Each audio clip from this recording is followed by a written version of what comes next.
பிதா, குமாரன், பரிசுத்த ஆவியின் திரியேக நாமம் நம்மை ஆசீர்வதித்து காப்பதாக. ஆமேன். இவ்வாலய ஆராதனைக்கு ஆரம்பமாகவும் கர்த்தருடைய நாமத்திற்கு புகழ்ச்சி உண்டாக்கும் வண்ணமாகவும் ஞானப்பாட்டு 61 1 முதல் 4 கவிகள் பாடுவோம். ஞானப்பாட்டு 61 1 முதல் 4 கவிகள் பாடுவோம். இயேசுவே, நீர் பாடுபட்ட சரித்திரத்தை கேட்கிறார். அநேகர் தங்கள் மாபலத்த மாயத்திலே அசைவற்றோர், சிலர் யூதாவையும் சிலர் காய்பாவையும் பழிப்பவர். ஞானப்பாட்டு 61 1 முதல் 4 கவிகள் பாடுவோம்.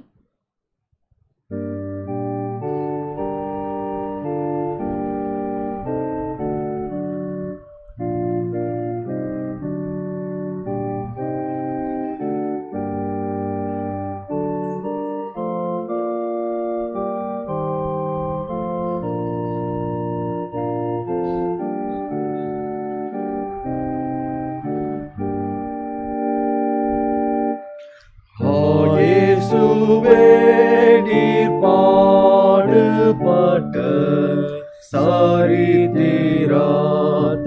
கேட்கிறோம்.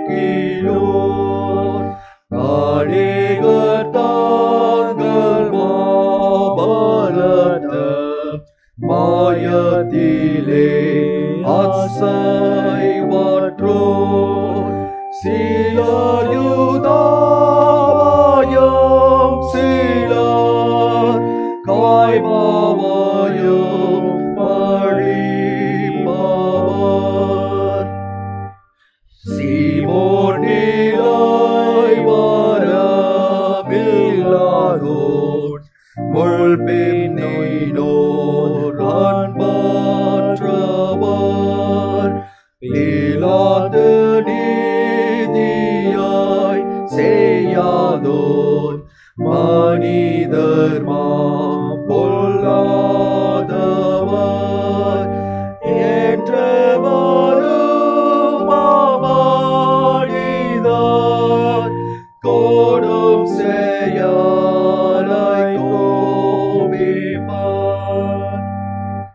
நீர் பாட்டதாய் நன்றாய் சிந்தித்து சபிக்கப்பட்ட பாவங்கள் அனைத்தையும் பகைத்து விட்டு அவேதனாய் காலேந்திரால்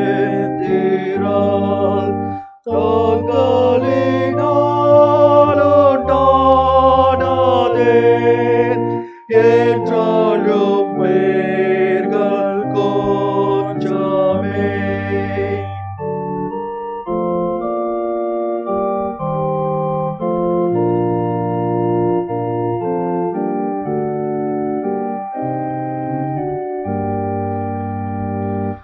நீரெங்கள் பாவத்தாலுண்டான நிர்பந்தத்தை சுமந்தீரே. அநேகரோ தினம் தீங்கான அடி நடக்கிறார்களே. அதுமாய் தானாடி காடி வாதாய்கிறதற்கே சரி.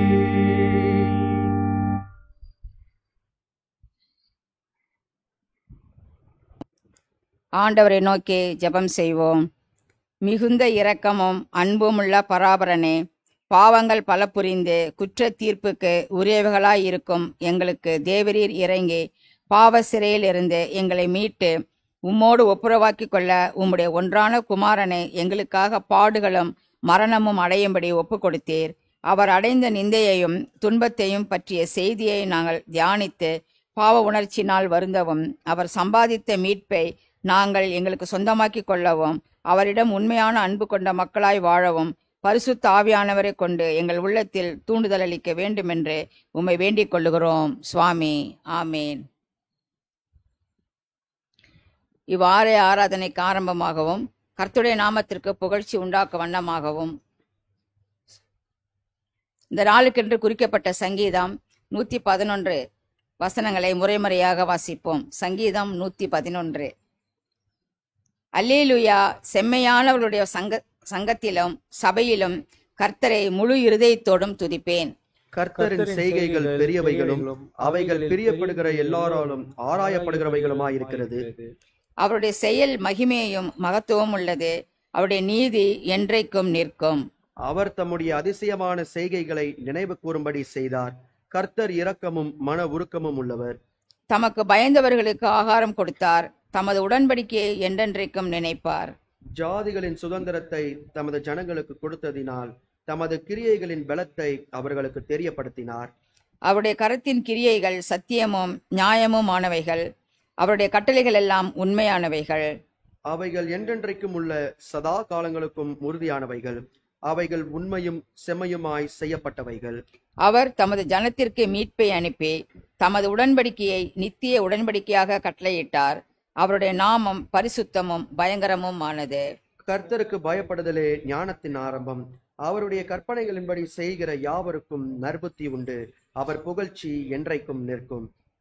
பிதாவுக்கும் குமாரனுக்கும் பரிசுத்த ஆவியானவருக்கும் மகிமை உண்டாவதாக. ஆதியிலும் இப்பொழுதும் எப்பொழுதுமான சதா காலங்களில் இருக்கிறபடியே ஆமென். மீண்டும் கடவுளுடைய நாமத்திற்கு மகிமை உண்டாக. தேவ ஆராதனை முறைமைக்கு ஆரம்பமாகவும் கீர்த்தனை 216 பாடுவோம். அன்பரின் நேசம் யார் சொல்லலாகும், அதிசய அன்பரின் நேசம் யார் சொல்லலாகும் என்ற 216வது கீர்த்தனையை பாடுவோம்.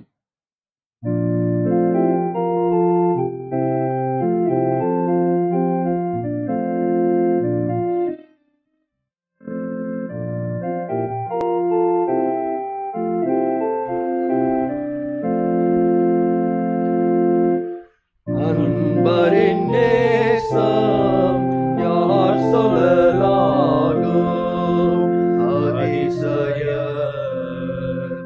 அன்பரின் நேசம் யார் சொல்லலாகும். துன்பகோரம் தொடர்ந்திடும் நேரம், அதிசய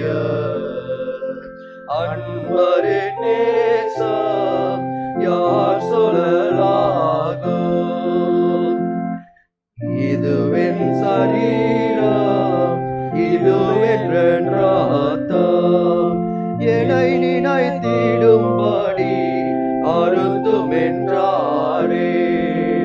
அதிசய அன்பரின் நேசம் யார் சொல்லலாகும். பிரிந்திடும் வேலை நெருங்கினதாலே, வருந்தின சீஷர்காய் மருகி நின்றாரே. அதிசய அன்பரின் நேசம் யார் சொல்லலாகும். வியாழனிரவினில் வியாகுலத்தோடே விளம்பின போதகம் மறந்திடலாமோ. அதிசய அன்பரின் நேசம் யார் சொல்லலாகும். செடியும் கொடியும் போல் சேர்ந்து நம்மோடே, முடிவு மாறியம் நிலை பிறன்றாரே. அதிசய அன்பரின் நேசம் யார் சொல்லலாகும். பக்தர்களுக்காக பரமனை நோக்கி மெத்தவும் ஊக்கமாய் வேண்டிக் கொண்டாரே. அதிசய அன்பரின் நேசம் யார் சொல்லலாகும்.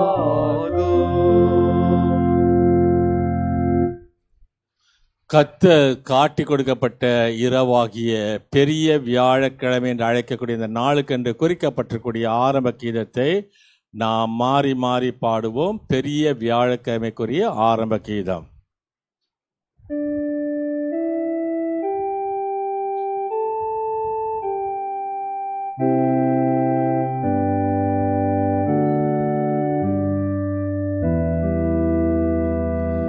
நம்முடைய ஆண்டவராகிய இயேசு கிறிஸ்துவின் சிலுவை பற்றியே பெருமை பாராட்டுவோமாக. அவர் தமது அதிசயமான செய்கைகளாய் நினைவு கூறும்படி செய்தார். பாரத்திலிருந்து இறங்கின ஜீவனுள்ள ஆகாரம் நானே என்கிறார். இந்த ஆகாரத்தை புசிப்பவன் என்றென்றைக்கும் பேழைப்பான். நான் ஒளியில் நடப்போமானால் ஒருவரோடு ஒருவர் ஐக்கியப்பட்டவர்களாவோ. இயேசுவின் ரத்தம் எவ்வித பாவமும் நீங்க நம்மை சுத்திகரிக்கிறது. பிதாவுக்கும் குமாரனுக்கும் பரிசுத்தாவியானுக்கும் மகிமை உண்டாவதாக. ஆதியிலும் இப்பொழுதும் எப்பொழுதுமான சதா காலங்களிலும் இருக்கிறபடியே ஆமென். அன்புக்குரியவர்களே, இறைவனுடைய அருளை பெற தகுதியற்றலாகி நாம் நம்முடைய பாவ குற்றங்களை உணர்ந்து அறிந்து கடவுளுக்கு முன்பாக நம்மை தாழ்த்துவோமாக. அவருடைய சகாயத்தையும் கிருபையையும் மன்னிப்பையும் பெற்றுக்கொள்ள நம் ஆயக்காரனைப் போல பராபரனே பாவிகளாக எங்களுக்கு இறங்கலும் என்று 48ஆம் ஞானப்பாட்டின் மூலம் கெஞ்சி கேட்போம். வாருங்கள்.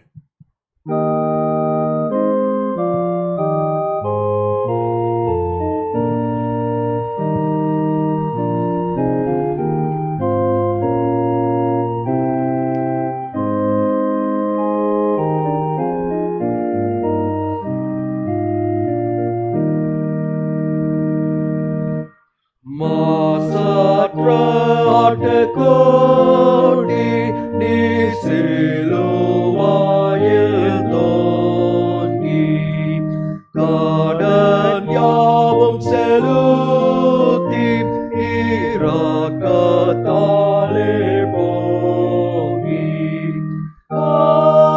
ஆலாபாய் சாவால் வெற்றி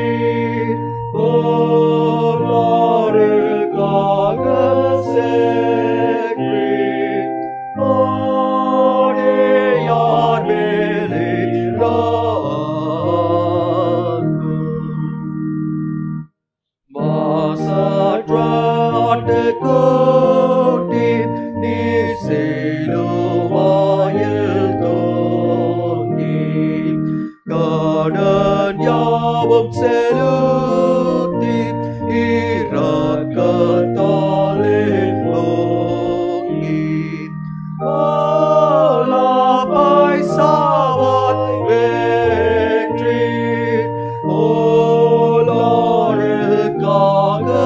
சென்று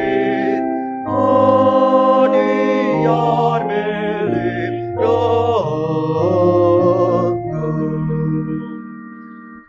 மாசற்ற ஆட்டுக்கோட்டி நீ சிலுவாயில் தோங்கி காடன் யாவும் செலுத்தி இரக்கத்தாலே போங்கி ஆலாபாய் சாவால் வெற்றி ஓலாருக்காக சென்று நீ சமாதானம்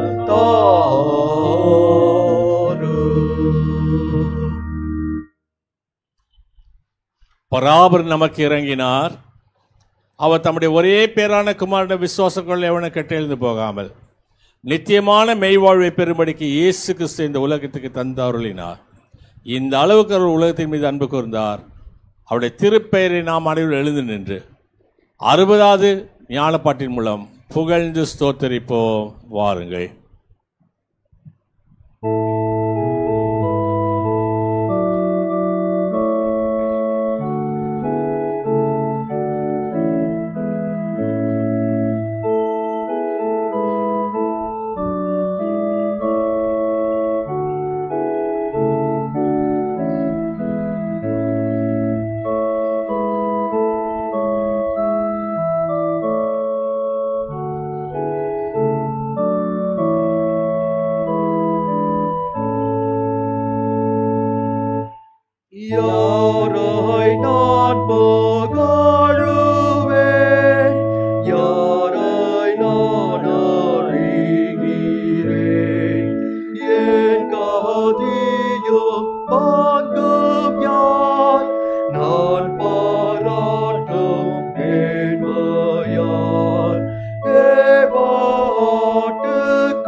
யார் நான் நிற்கும் காண்பாலாய் யாரே தீட நம்பிக்காய் கோற்றாத்தாய் சுமந்தோர் யார் தேவானேசம் தந்ததார் தேவாட்டு கூட்டினார் தேவாட்டு கூட்டினார்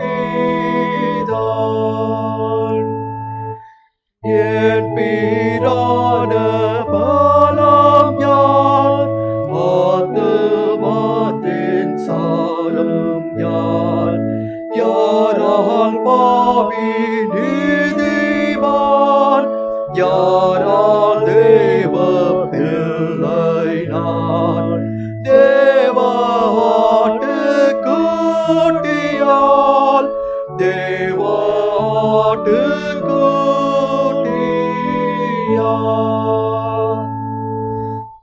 காஸ்தேயில் சாகாயார் சாவின் சாவு எனக்கார் ஏனாய் தூதார் கூட்டாத்து சேர்ப்பதார் நான் சாகையில் தேவாட்டு கூட்டினார் தேவாட்டு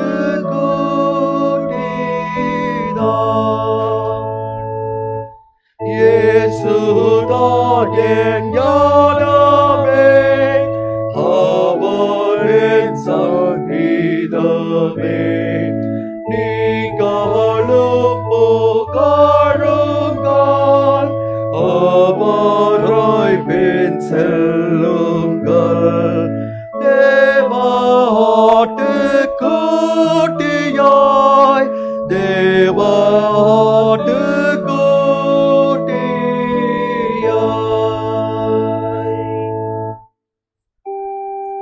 கர்த்தரானவர் உங்களோடு இருப்பாராக.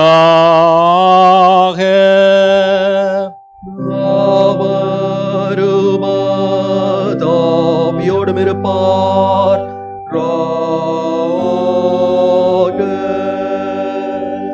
பிரார்த்தனை செய்வோமாக. ஆண்டவராகிய இயேசு கிறிஸ்துவே, உமது பாடுகளை நாங்கள் நினைவு கூறும்படி திரு ராபோஜனமாகிய ஞான திரவியத்தை எங்களுக்கு தந்ததுக்காக உமக்கு ஸ்தோத்திரம் செலுத்துகின்றோம். உம்முடைய மீட்பினுடைய பலன் எங்களுடைய வாழ்க்கையில் எப்போது வெளிப்படும் பொருட்டு உமது சரீரத்தாலும் திரு இரத்தத்தாலும் ஆகிய இந்த ஞான திரவியத்தை நாங்கள் பயன்படுத்துமாறு எங்களுக்கு அருள் புரிய வேண்டும் என்று பிதாவோடும் பரிசுத்தாவியோடு தரசால் எங்களாதர் இயேசு கிறிஸ்துவின் மூலமாய் உம்மை வேண்டிக் கொள்ளுகிறோம் சுவாமி.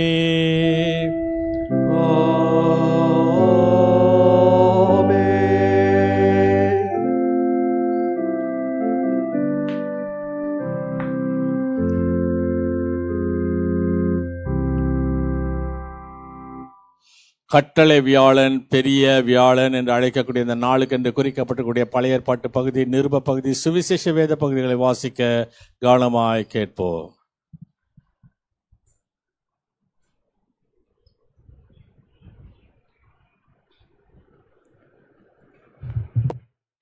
இந்த நாளுக்கென்று குறிக்கப்பட்ட பழைய ஏற்பாட்டு பகுதி, அது யாத்ராகமம் 12ஆம் அதிகாரம் 1 முதல் 14 வசனங்கள்.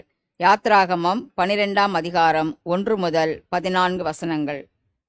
கர்த்தர் எகிப்து தேசத்தில் மோசேயையும் ஆரோனையும் நோக்கி, இந்த மாதம் உங்களுக்கு பிரதான மாதம், இது உங்களுக்கு வருஷத்தின் முதலாம் மாதமாயிருப்பதாக. நீங்கள் இஸ்ரவேல் சபையார் யாவரையும் நோக்கி, இந்த மாதம் 10ஆம் தேதியில் வீட்டு தலைவர்கள் வீட்டுக்கு ஒரு ஆட்டுக்குட்டியாக ஒவ்வொருவரும் ஒவ்வொரு ஆட்டுக்குட்டியை தெரிந்து கொள்ள கடவர்கள். ஒரு வீட்டில் இருக்கிறவர்கள் ஒரு ஆட்டுக்குட்டியை புசிக்கிறதற்கு போதுமான பேர்களாய் இராமற் போனால் அவனும் அவன் சமீபத்தில் இருக்கிற அவனுடைய அயல் வீட்டுக்காரனும் தங்களிடத்தில் உள்ள ஆத்துமாக்களின் இலக்கத்திற்கு தக்கதாக ஒரு ஆட்டுக்குட்டியை தெரிந்து கொள்ள வேண்டும். அவனவன் புசிக்கத்தக்கதாக இலக்கம் பார்த்து ஆட்டுக்குட்டியை தெரிந்து கொள்ள வேண்டும். அந்த ஆட்டுக்குட்டி பழுதற்றதும் ஆணும் ஒரு வயதுமுள்ளதுமாய் இருக்க வேண்டும். செம்மறி ஆடுகளிலாவது வெள்ளாடுகளிலாவது அதை தெரிந்து கொள்ளலாம். அதை இந்த மாதம் 14ஆம் தேதி வரைக்கும் வைத்திருந்து இஸ்ரவேல் சபையின் ஒவ்வொரு கூட்டத்தாரும் சாயங்காலத்தில் அதை அடித்து அதன் இரத்தத்தில் கொஞ்சம் எடுத்து தாங்கள் அதை புசிக்கும் வீட்டு வாசல் நிலைக்கால்கள் இரண்டிலும் நிலையின் மேற் சட்டத்திலும் தெளித்து அன்று ராத்திரியிலே அதன் மாம்சத்தை நெருப்பினால் சுட்டு புளிப்பில்லா அப்பத்தோடும் கசப்பான கீரையோடும் அதை புசிக்க கடவர்கள். பச்சையாயும் தண்ணீரில் அவிக்கப்பட்டதாயும் அல்ல, அதன் தலையையும் அதன் தொடைகளையும் அதற்குள்ள யாவையும் ஏகமாய் நெருப்பினால் சுட்டதாய் அதை புசிப்பீர்களாக. அதிலே ஒன்றையும் விடியற் காலம் மட்டும் மீதியாக வைக்காமல் விடியற் காலம் மட்டும் அதிலே மீதியாய் இருக்கிறதை அக்கினியால் சுட்டெரிப்பீர்களாக. அதை புசிக்க வேண்டிய விதமாவது, நீங்கள் உங்கள் அறைகளில் கச்சை கட்டி கொண்டும் உங்கள் கால்களில் பாதரட்சியை தொடுத்து கொண்டும் உங்கள் கையில் தடி பிடித்து கொண்டும் அதை தீவிரமாய் புசிக்க கடவீர்கள். அது கர்த்தருடைய பஸ்கா. அந்த ராத்திரியிலே நான் எகிப்து தேசம் எங்கும் கடந்து போய் எகிப்து தேசத்தில் உள்ள மனிதர் முதல் மிருக ஜீவன்கள் மட்டும் முதற் பேராய் இருக்கிறவைகளை எல்லாம் அதம் பண்ணி எகிப்து தேவர்கள் மேல் நீதியை செலுத்துவேன். நானே கர்த்தர்.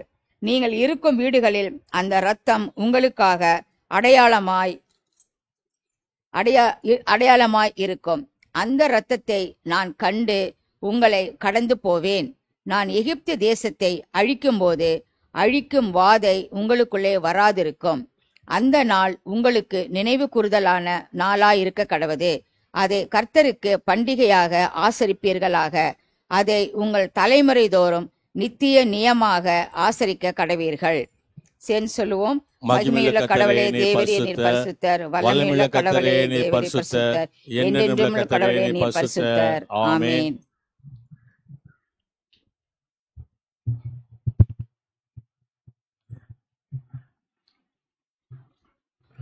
இன்றைய நாளுக்கென்று தெரிந்து கொள்ளப்பட்ட நிருப பகுதி, அது அப்போஸ்தலனாகிய பவுல் கொரிந்தியருக்கு எழுதின 1ஆம் நிருபம் 11ஆம் அதிகாரம் வசனங்கள் 20 துவங்கி 32 முடிய. 1 கொரிந்தியர் 11ஆம் அதிகாரம் வசனங்கள் 20 துவங்கி 32 முடிய. நீங்கள் ஓரிடத்தில் கூடி வரும்போது அவனவன் தன் தன் சொந்த போஜனத்தை முந்தி சாப்பிடுகிறான். ஒருவன் பசியாயிருக்கிறான், ஒருவன் வெறியாயிருக்கிறான். இப்படி செய்கிறது கர்த்தருடைய ராபோஜனம் பண்ணுதல் அல்லவே? புசிக்கிறதற்கும் குடிக்கிறதற்கும் உங்களுக்கு வீடுகள் இல்லையா? தேவனுடைய சபையை அசட்டை பண்ணி இல்லாதவர்களை வெட்கப்படுத்துகிறீர்களா? உங்களுக்கு நான் என்ன சொல்லுவேன்? இதை குறித்து உங்களை புகழ்வேனோ? புகழேன். நான் உங்களுக்கு ஒப்புவித்ததை கர்த்தரிடத்தில் பெற்றுக்கொண்டேன். என்னவெனில், கர்த்தராகிய இயேசு கிறிஸ்து தாம் காட்டி கொடுக்கப்பட்ட அன்ற ராத்திரியிலே அப்பத்தை எடுத்து ஸ்தோத்திரம் பண்ணி அதை பிட்டு, நீங்கள் வாங்கி புசியுங்கள், இது உங்களுக்காக பிற்கப்படுகிற என்னுடைய சரீரமாயிருக்கிறது, என்னை நினைவு கூறும்படி இதை செய்யுங்கள் என்றார். போஜனம் பண்ணின பின்பு அவர் அந்தபடியே பாத்திரத்தையும் எடுத்து, இந்த பாத்திரம் என் இரத்தத்தினாலாகிய புதிய உடன்படிக்கையாயிருக்கிறது, நீங்கள் இதை பானம் பண்ணும் போதெல்லாம் என்னை நினைவு கூறும்படி இதை செய்யுங்கள் என்றார். ஆகையால் நீங்கள் இந்த அப்பத்தை புசித்து இந்த பாத்திரத்தில் பானம் பண்ணும் போதெல்லாம் கர்த்தர் வருமளவும் அவருடைய மரணத்தை தெரிவிக்கிறீர்கள். இப்படி இருக்க, எவன் அபாத்திரமாய் கர்த்தருடைய அப்பத்தை புசித்து அவருடைய பாத்திரத்தில் பானம் பண்ணுகிறானோ அவன் கர்த்தருடைய சரீரத்தையும் இரத்தத்தையும் குறித்து குற்றமுள்ளவனாய் இருப்பான். எந்த மனுஷனும் தன்னைத்தானே சோதித்தறிந்து இந்த அப்பத்தில் புசித்து இந்த பாத்திரத்தில் பானம் பண்ண கடவன். எண்ணத்தினாலெனில், அபாத்திரமாய் போஜனபானம் பண்ணுகிறவன் கர்த்தருடைய சரீரம் இன்னதென்று நிதானித்து அறியாததினால் தனக்கு ஆக்கினை தீர்ப்பு வரும்படி போஜனபானம் பண்ணுகிறான். இது நிமித்தம் உங்களில் அநேகர் பலவீனரும் வியாதி உள்ளவர்களுமாயிருக்கிறார்கள், அநேகர் நித்திரையும் அடைந்திருக்கிறார்கள். நம்மை நாமே நிதானித்து அறிந்தால் நாம் நியாயம் தீர்க்கப்படும். நாம் நியாயம் தீர்க்கப்படும் போது உலகத்தோட ஆக்கினைக்குள்ளாக தீர்க்கப்படாதபடிக்கு கர்த்தராலே சிட்சிக்கப்படுகிறோம் என்பதே. ஆமேன். வாசிக்கும்படியாக தெரிந்து கொள்ளப்பட்ட நிருப பகுதி வாசிக்கப்பட்டு முடிந்தது. கர்த்தர் தாம் இந்த வசனங்கள் என்பது இருதயங்களில் நித்திய ஜீவனுக்கு திடமளித்து காப்பாராக. ஆமேன்.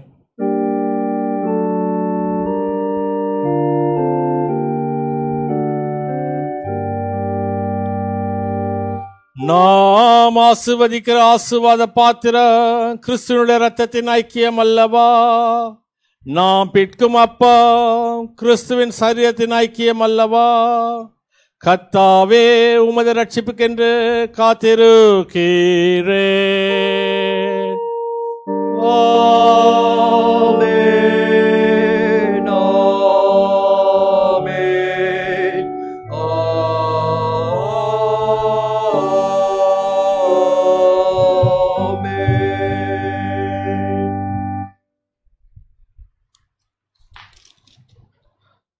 இன்றைக்கு வாசிக்க தெரிந்து கொள்ளப்பட்ட சுவிசேஷ வாக்கியம் அது யோவான் எழுதின சுவிசேஷம் 13ஆம் அதிகாரம் 1 முதல் 15 வரை.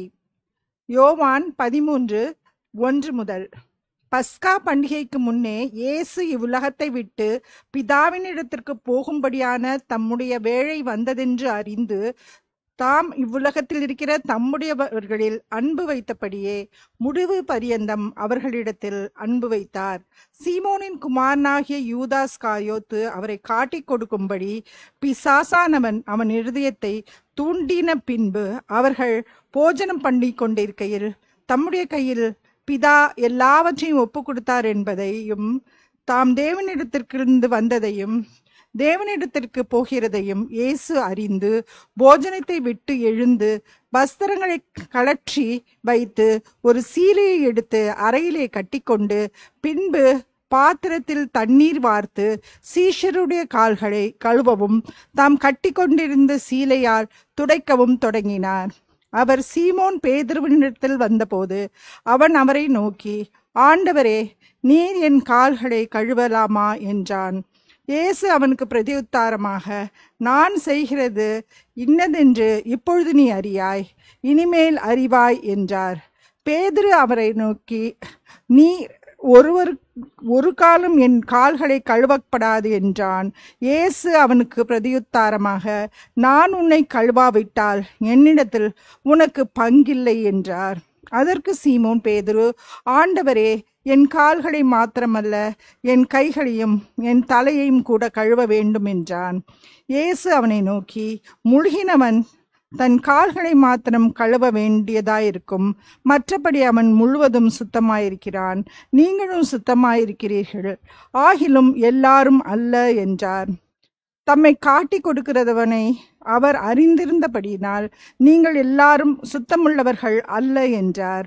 அவர்களுடைய கால்களை அவர் கழுவின பின்பு தம்முடைய வஸ்திரத்தை தரித்து கொண்டு திரும்ப உட்கார்ந்து அவர்களை நோக்கி, நான் உங்களுக்கு செய்ததை அறிந்திருக்கிறீர்களா? நீங்கள் என்னை போதகர் என்றும் ஆண்டவர் என்றும் சொல்கிறீர்கள். நீங்கள் சொல்கிறது சரியே, நான் அவர்தான். ஆண்டவரும் போதகருமாகிய நானே உங்கள் கால்களை கழுவ வேண்டியது உண்டானால் நீங்களும் ஒருவர் கால்களை ஒருவர் கழுவ கடவீர்கள். நான் உங்களுக்கு செய்தது போல நீங்களும் செய்யும்படி உங்களுக்கு மாதிரியை காண்பித்தேன். வாசிக்க வேண்டிய சுவிசேஷ பகுதி வாசித்து முடிந்தது.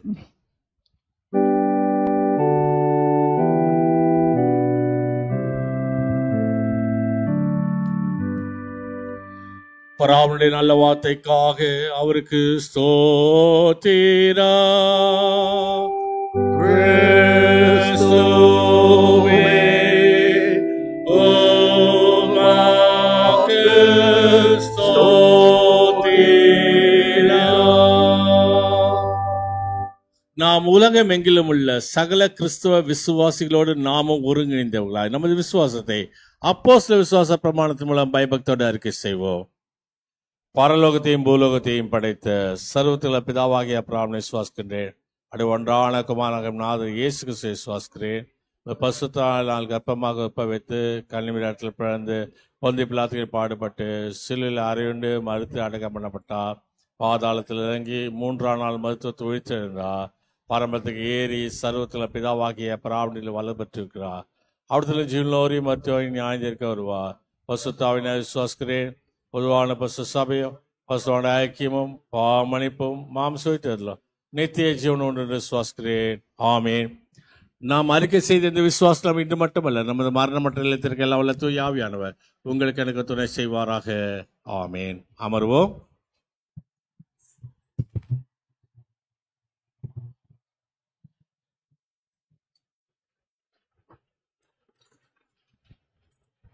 மீண்டும் கடவுளுடைய நாமத்தை மகிமைப்படுத்த வண்ணமாக ஞானப்பாட்டு 347 பாடுவோம். பாடும்போது கர்த்தருடைய செய்திக்கு நம்மை ஆயத்தப்படுத்திக் கொள்வோம்.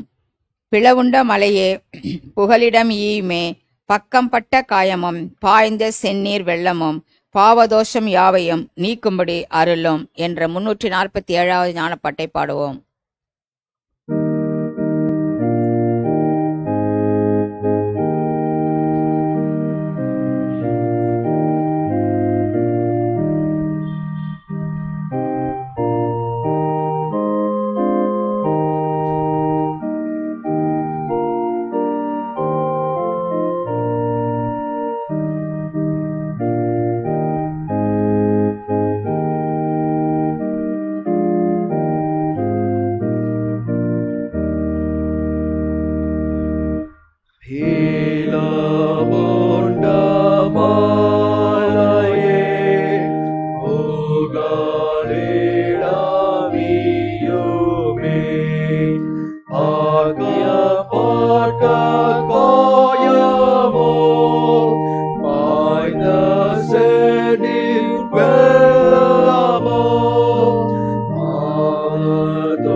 நம்முடைய பிதாவாகிய கடவுளிடத்திலிருந்து ஆண்டவராகிய இயேசு கிறிஸ்துவிடத்தில் உங்களுக்கு கிருபையும் சமாதானம் உண்டாவதாக.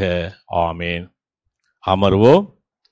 இந்த நாளுக்கென்று குறிக்கப்பட்டிருக்கூடிய தியான பகுதியை வாசி கேட்போம்.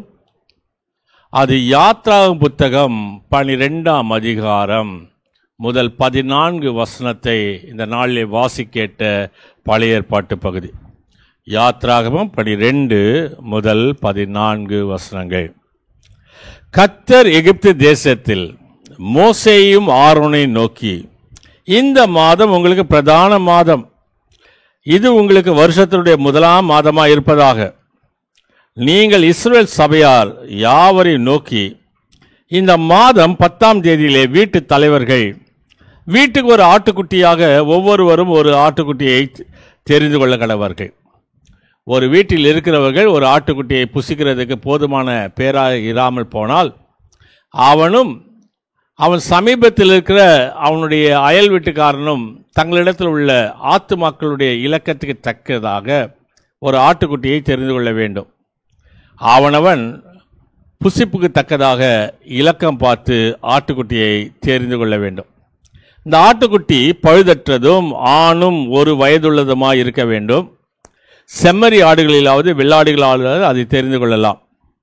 அதை இந்த மாதம் 14ஆம் தேதி வரைக்கும் வைத்திருந்து இஸ்ரவேல் சபையின் ஒவ்வொரு கூட்டத்தாரும் சாயங்காலத்தில் அதை அடித்து அதன் இரத்தத்தில் கொஞ்சம் எடுத்து தாங்கள் அதை புசிக்கும் வீட்டு வாசல் நிலைக்கால்கள் இரண்டிலும் நிலையின் மேற்சட்டத்திலும் தெளித்து அன்று ராத்திரியிலே அதன் மாம்சத்தை நெருப்பினால் சுட்டு புளிப்பில்லாத அப்பத்தோடும் கசப்பான கீரையோடும் அதை புசிக்க கடவார்கள்.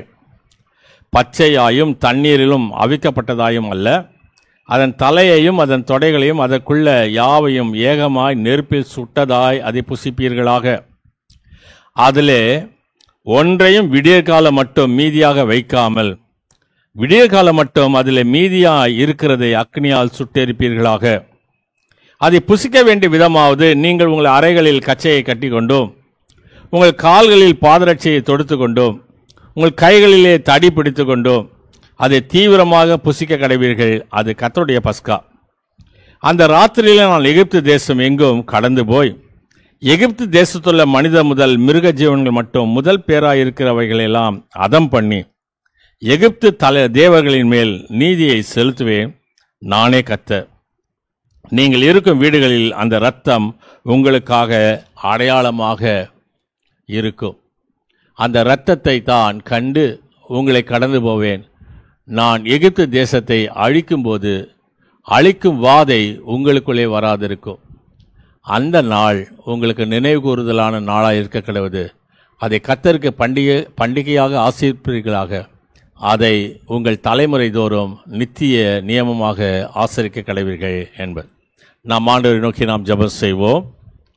வாரும் பரிசுத்த ஆவியானவரே, உம்மை விசுவாசிக்கிற எங்கள் நெஞ்சை நிரப்பது அன்பின் தீயை மூட்டிலும் பற்பல மொழிகள் மூலமாக பற்பல இனங்களை விசுவாச ஒருமைக்குள் குடிச்சதுக்கு தேவரீர் எங்களுடைய பசுத்த வசனத்திலே பசுத்தமாக்கல் வசனமே சத்தியம் சுவாமி. ஆமேன். கிறிஸ்துவுக்குள் அன்பான விசுவாசிகளே, தொடர்ந்து ஆன்லைன் மூலமாக கர்த்தருடைய செய்தியை கேட்டுக்கொண்டிருக்கிற உங்களுக்கு இந்த நாளிலே கர்த்தர் காட்டி கொடுக்கப்பட்ட இரவிலே நடைபெற்ற சம்பவத்தை தான் பழைய ஏற்பாட்டு புத்தகத்திலே யாத்ரா புத்தகம் 12வது அதிகாரம் முதல் 14 வசனத்திலே பஸ்கா பண்டிகை எப்படி ஆசரிக்க வேண்டும் என்று சொல்லிக் கொடுக்கப்படுகிறது. இதில் படிக்கும்போது நான் அநேக காரியங்களை தெரிந்து கொண்டேன். இந்த காலத்திலெல்லாம் பார்த்தீங்கன்னு சொன்னால், நாங்கள் துபாய்க்கு போயிருக்கும்போது அங்கே நெருப்பு நாள் சுட்டது. இப்போ அதுக்கு ஏதோ பேர் சொல்கிறாங்க, டக்குன்னு ஞாபகம் இல்லை. என்னது பார்பிக்கு நெருப்பு நாள் சுட்டுது. அந்த காலத்தில் இப்படி சுட்டு சாப்பிட்டுட்டு இருக்காங்க, நெருப்பு நாள் சுடுறது. அது மட்டும் இல்லை, இப்போல்லாம் புஃபே சிஸ்டம், கையில் வச்சுக்கிட்டே சாப்பிட்றோம்ல. நம்ம கொண்டு போகிற பேக்கையும் கையில் வச்சுக்கிறோம், ஒரு தட்டையும் கையில் வச்சுட்டு இருக்கோம், காலில் செருப்பு மாட்டிகிட்டு இருக்கோம். இன்னும் நம்மக்கிட்ட தடி ஒன்று தான் இல்லை. இதையும் அவங்க கடைபிடிச்சிட்டாங்க. ஆனால் என்ன, இந்த கசப்பான கீரை மட்டும் நம்ம சாப்பிடல. அந்த கசப்பான கீரையும் செய்து சாப்பிட வேண்டும் என்று சொல்லி ஒரு 14 விதமான உணவுகள் அவர்களுக்கு ஆயத்தம் செய்யப்பட வேண்டும். இதுதான் அந்த பழைய ஏற்பாட்டில் இருக்கக்கூடிய இந்த பஸ்கா பண்டிகை. அதற்கு பிறகு இவர்கள் பஸ்கா பண்டிகையை ஆசரிக்கும் போது இதை கடைபிடித்த ஒரு காரியம்.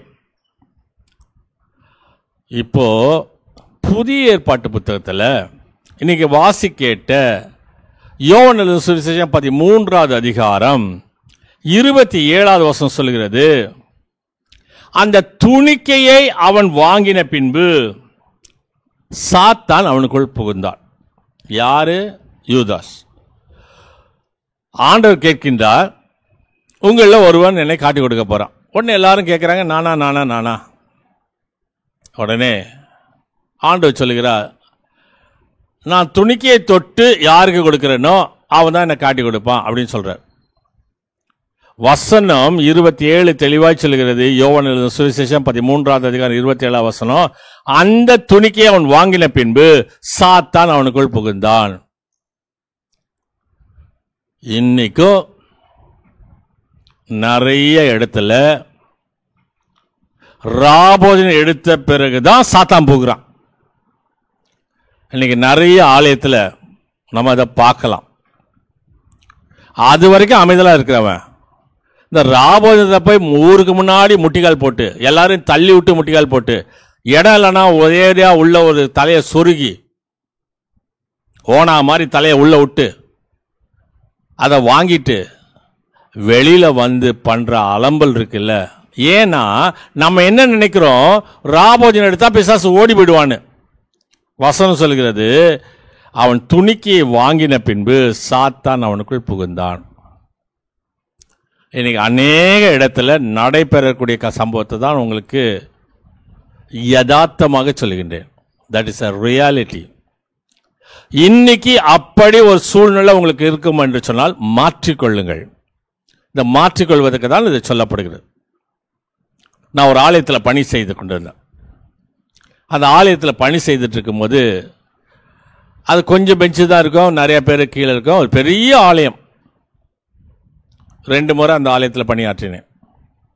அப்போ கோயில் எப்போ முடியும்னு பார்த்து வெளியில வந்து ஆசீர்வாதம் போட்டுட்டு உள்ள வந்த உடனே என்கிட்ட கேட்பாங்க, ஆல்டரில் பார்த்தீங்களா ஒரே ஒட்டடையா இருக்கு, இங்க பார்த்தீங்களா ஒரே குப்பையா இருக்கு. ஏன்பா இப்போதானப்பா ராபோஜனம் எடுத்த, கோயில் முழுசும் இந்த குப்பையையும் இந்த ஒட்டடையும் எப்போ என்கிட்ட சொல்லலான்னு காத்துக்கிட்டே இருந்தியா, கர்த்தருடைய செய்தி நீ கேட்கவே இல்லையா என்று சொல்லுவேன். சொல்லிட்டு இன்னொரு காரியம் சொல்லுவேன், இந்த ஒட்டரை அடிக்கிறதும் குப்பை பொறுக்கிறதுமா என் வேலை. அதுக்கு தான் நீங்கள் எல்லாம் சேர்ந்து எனக்கு ஓட்டு போடுங்க எனக்கு ஓட்டு போடுங்கன்னு வீடு வீடாக போய் ஓட்டு கேட்டீங்க. இந்த ஓட்டு கேட்ட பிறகு ஒருத்தரை தேர்வு செஞ்சீங்கல்ல, அவங்கக்கிட்ட போய் சொல்லு, இங்கே ஒட்டடை இருக்கு, இங்கே குப்பை இருக்கு, இதெல்லாம் ஏன் அப்படி இருக்கு, நான் உனக்கு ஓட்டு போட்டேன்ல.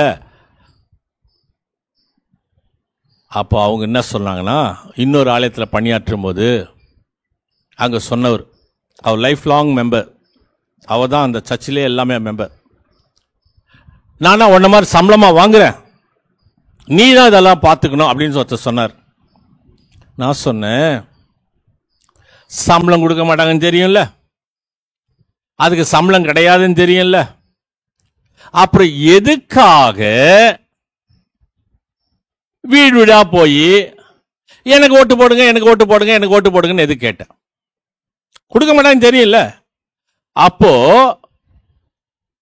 பதவிக்காக பட்டத்துக்காக தான் ஊழியம் செய்வது. ஏங்க இதுக்கு என்ன சம்பந்தம்? பின்னாடி வரேன் சொல்றேன் என்ன சம்பவம் என்பதை. நீரோ மன்ன காலத்துல இந்த பஸ்கா பண்டிகை எல்லாம் கொண்டாடும் போது நீரோ மன்னன் மூலமாக நியமிக்கப்பட்ட சீரியாவினுடைய கவர்னர், அவருடைய பேர் என்ன சொன்னா சிஸ்டியஸ் கலாஸ் அப்படின்னு அவருடைய பேர். ஏன்னா லத்தீன் பேர்லாம் அப்படிதான் இருக்கும். சிஸ்டியஸ் கலாஸ். அவர் தனது குறிப்பில் எழுதுகின்றார், அவர் வாழ்ந்த காலத்துல 2,56,500 ஆடுகள் பஸ்கா பண்டிகையில பலியிடப்பட்டது. 2,56,500 ஆடுகள் பஸ்கா பண்டிகையில பலியிடப்பட்டது. அந்த ஆடு எப்படி கணக்கு வைக்கப்பட்டதுன்னு சொன்னா, இப்ப வாசிக்கட்டல, உங்க குடும்பத்துக்கு எவ்வளவு ஆடு வேணும், இந்த ஆட்டை வெட்டுனா எவ்வளவு சாப்பிடுவீங்க? இந்த ஆடு பெருசா இருக்குங்க, உங்களால எவ்வளவு ஸ்பேஸ் ஆகும், நாங்க வீட்டுல இருக்கிற 4 பேர் 5 பேர் 8 பேர் 10 பேர், சரி முடியலையா பக்கத்துல கொண்டு கூப்பிட்டுக்கோ, எல்லாம் சேர்ந்து ஒரு ஆடை தேரு. ஒரு ஆண் ஆடு, அது செம்மறியாவும் இருக்கலாம் வெள்ளாடாவும் இருக்கலாம், அது 1 வயசுக்குள்ள இருக்கணும், அது பழுதற்றதாக இருக்கணும். அந்த ஆட்டை பலி செலுத்தி அதை சாப்பிடணும், சுட்டெரிக்கணும். அப்படின்னு 10 பேர்ல இருந்து 20 பேர் வரைக்கும் ஒரு ஆடுன்னு கணக்கு போட்டாங்க. 10ல இருந்து 20 பேர் வரைக்கும் ஒரு ஆடு அப்படின்னு சொல்லி அந்த சிஸ்டியஸ் காலாஸ் என்று சொல்லக்கூடியவர் 2,56,500 ஆண்டுகள் பலியிடப்பட்டதாக நீரோ மன்னன் மூலமாக, அதாவது கிறிஸ்துக்கு பிறகு 64வது ஆண்டுல நீரோ மன்னன் இருந்தார், அவரால் நியமிக்கப்பட்ட சீரியாவினுடைய கவர்னர் சொல்லுகின்றார். இன்னைக்கு நம்ம சொல்லும் போது இயேசு ஆடா, இயேசு நமக்காக பலியாக்கப்பட்டாரா, இயேசு சிலுவையில் அறைஞ்சாங்க. ஓகே, அவர் ஆடா? யோவான் எழுதின சுவிசேஷம் 1வது அதிகாரத்தை வாசிக்கும் போது, இதோ மாசற்ற ஆட்டுக்குட்டி, இதோ உலகத்தின் பாவத்தை சுமந்து தீர்க்கிற ஆட்டுக்குட்டி என்று சொல்லி யோவான் ஸ்நானகன் தன் சீடர்களுக்கு அடையாளத்தை காட்டுகின்றார். ஒரு பழுதற்ற ஆட்டுக்குட்டி. அதனாலதான் நம்ம 48ஆம் ஞானப்பாட்டில் இந்த தபசு காலத்தில் பாடுறோம், மாசற்ற ஆட்டுக்குட்டி அடியார் மீது இறங்கும், நீ பொல்லாப்பை சாவால் வென்றீர் என்று சொல்லி பாடுகிறோம். அப்ப இயேசு கிறிஸ்து ஆடு என்று சொன்னால் அவருடைய சரீரத்தை நாம் புசிக்கின்றோம். சரி, இந்த ஆடை பலி செலுத்தணும்னு சொன்னா யார் அதை ஓகே சொல்லணும்? இந்த ஓகே சர்டிபிகேட் இருக்குல்ல, இந்த ஓகே சர்டிபிகேட் யார் கொடுக்கணும்னா ஆசாரியன் கொடுக்கணும், பிரதான ஆசாரியன் கொடுக்கணும். யார் பிரதான ஆசாரியன்? காய்பா. இதோ உலகத்தின் பாவத்தை சுமந்து தீர்க்கிற ஆட்டுக்குட்டி என்று சொல்லி யோவான் ஸ்நானகன் சொன்னார். இந்த ஆட்டுக்குட்டி அதுதான் அப்படின்னு சொல்லிட்டு பிரதான ஆசாரியன் சொல்லிட்டான். சரி, இந்த ஆட்டை என்ன செய்யணும்னு சொன்னா காசு கொடுத்து வாங்கணும். குற்ற நிவாரண பலி, பாவ நிவாரண பலி அப்படின்னு ஒரு 7 பலிகள் உண்டு. அது இல்லாம சில குட்டி குட்டி பலிகள் இருக்கு. அந்த பலிகளில இந்த பலியாக 30 வெள்ளிக்காசுக்கு கோயில் பணத்துல அண்ணாவும் காய்பாவும் யூதாஸ் கிட்ட கொடுத்து இயேசுவை வாங்குகின்றார்கள். அதுக்கப்புறம் தான் அவன் சொல்றான், குற்றமில்லாத ரத்தத்தை காட்டி கொடுத்தனேன்னு சொல்லி தூக்கி போட்டு போயிட்டான். ஆகவே இயேசு கிறிஸ்து நமக்காக பலியாக்கப்பட்டார். அவர் ஆடாக இருந்தார். அந்த ஆட்டினுடைய சரீரத்தை தான் இயேசுசாமி சொல்றாரு, இது என்னுடைய சரீரம், இது என்னுடைய ரத்தம், இதை புசித்து பருகுங்கள். இது ஒரு புது உடன்படிக்கை என்று சொல்கிறார். போன வாரத்தில் நாம் பார்த்தோம் புது உடன்படிக்கை, 7 உடன்படிக்கை. கேட்காதவர்கள் கேளுங்க. ஆதியாகமம் 3வது அதிகாரம் 15வது வசனத்தை வாசிக்கின்றோம். பகையை உருவாக்குவேன், உன் வித்துக்கும் அவன் வித்துக்கும் பகையை உருவாக்குவேன். வித்து என்று சொன்னால் என்ன? ஜெனரேஷன். இப்போ ஒரு மாங்காய் சாப்பிட்றோம், மாம்பழம் சாப்பிட்றோம், மாம்பழத்தினுடைய கொட்டை ஒரு வித்து, அதை போட்டா அடுத்த மாமரம் வளைக்கும். அந்த மாமரத்திலிருந்து நிறைய மாங்கனிகள் வரும். அதே போல இந்த வித்து என்று சொல்வது உன் வித்துக்கும், யார்? ஏவாளுடைய வித்துக்கும் சர்ப்பத்தினுடைய வித்துக்கும் பகையை உருவாக்குவோம். அதனால்தான் இன்னைக்கும் வீட்டில் ஆடு வளர்க்கிறோம், மாடு வளர்க்கிறோம், கோழி வளர்க்கிறோம், புறா வளர்க்கிறோம், கிளி வளர்க்கிறோம், பூனை வளர்க்கிறோம், நாய் வளர்க்கிறோம். யார் வீட்லயும் பாம்பை வளர்க்கறது இல்லை. ஏன்னு சொன்னால் அது நமக்கு பகை. அந்த பகையை அது தலையை தான் நசுக்குவோம். அது எங்க போடுது? ஒரே போடா காலில் தான் போடுது. ஏன்னா அது ஏறி வந்து தலையில நமக்கு போட முடியாது. ஒருவேளை நீ படுத்தாதான் தலையில போடும். இன்னைக்கு அந்த பாம்பு, அந்த வித்து, அந்த வித்தாய் இருந்த அந்த வித்துக்குள்ளாக ஒரு பிரச்சனை வருகிறது. அதைதான் மத்தேயு சுவிசேஷம் 4வது அதிகாரம் 1 வசனத்தில் வாசிக்கிறோம். இயேசு பிசாசினால் சோதிக்கப்படுவதற்கு ஆவியானவராலே வனாந்திரத்துக்கு கொண்டு போகப்பட்டார். இப்ப அங்க ஒரு பகை டெவலப்மெண்ட் ஆக போகுது. அந்த பகை டெவலப் ஆக போகுது. அந்த விரோதம் பெரிதாக ஆக போகிறது. முதலாவது என்ன செய்யப்படுகிறது என்று சொன்னால், ஒரு பகை பெரிதாக ஆக வேண்டும் சொன்னா ஆரம்பத்தில் என்ன? இன்னைக்கு நம்ம நிறைய பேப்பர்ல படிக்கிறோம். இப்ப கூட பாத்தீங்கன்னா இந்த கிரிக்கெட்ல சென்னை அணி தோத்து போச்சுன்னு இன்னொரு அணியில இருக்கக்கூடிய பசங்க கிண்டல் பண்ணிருக்காங்க. அந்த கிண்டல் பண்ணதுனால 3 பேர் சேர்ந்து ஒருத்தனை போட்டு விட்டாங்க. அப்போ வாக்குவாதம். அதனாலதான் தமிழ்ல ஒரு பழமொழி சொல்லுவாங்க, ஒருவர் பொறை இருவர் நட்பு. ஒருவர் பொறுத்து போனா 2 பேரும் நட்பா இருக்கப்படும். 2 பேரும் ஆர்குமெண்ட்ஸ். ஏட்டிக்கு போட்டியா, சரி சமமா, நீயா நானா பாத்துருவோம், எந்துதான் சரி, சரி போ உனக்கு அவ்வளவுதான் அப்படின்னு மனசுல நீங்க வச்சுக்கிட்டு, ஓகே நீ சொல்றதா சரி அப்படின்னு சொல்லிட்டீங்கன்னு வச்சுங்களேன், இன்னொரு வார்த்தை சொல்ல, நீ லூஸ் அப்படிதான் பேசுவ அப்படின்னு மனசுக்குள்ள வச்சுக்கிட்டு ஓகே அப்படின்னு சொல்லிட்டுங்களேன், அமைதியில போயிடும். நீங்களும் ஏட்டிக்கு போட்டியா பேசிட்டு இருந்தா பகை வளரும். பகை வளரும் போது முடிவில் என்ன வரும்? கை கலப்பு ஏற்படும், அடிதடியில் வரும். அடிதடியில் வரும்போது என்ன வரும்? ரத்தம் வரும். அந்த ரத்தம் கொலையாக மாறும், மரணத்தில் முடியும். அவ்வளவுதான் டெவலப்மெண்ட். அந்த வாக்குவாதத்தை நாம் நிறுத்தி விடுவோம் என்று சொன்னா முடிஞ்சு போச்சு பிரச்சனை.